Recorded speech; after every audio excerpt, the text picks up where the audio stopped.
Pagpangawat sa puthaong tabon sa usa ka manhole sa Mandaue City nakuhaan sa CCTV. Ang taga-barangay mi alerto karon sa mga junk shop ug galing adunay mo patimbang ug mobaligya niini. Ang report ni Nico Sereno.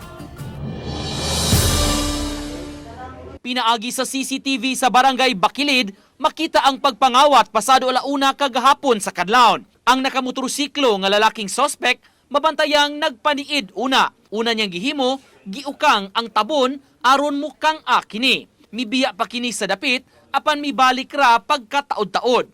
Human subling nangihi sa lugar, gihuso na gyud niini ang tabon sa manhole apan gipadaplin una. Dihang nakakita og higayon, gikarga na niya kini sa motor, gilingkuran pa niya dayon sibat. Wala pa mailhi sa mga otoridad ang responsable. Sa pagsusi namo sa lugar, gikordo na ang manhole nga nahimutang sa iskina El Jaime ug Sacris Road aron walay madisgrasya nga pedestrian ug sakyanan. Mipapahugot na ang kapitan sa pagmonitor sa lugar sa ilang mga tanod, labi na nga ubay-ubay pang mga susamang manhole ang nahimutang sa dapit. Giban-abanang mga 20 kilos ang gibug-aton niini. Wa sa ko magtuo nga na, wa dito siya lock ba?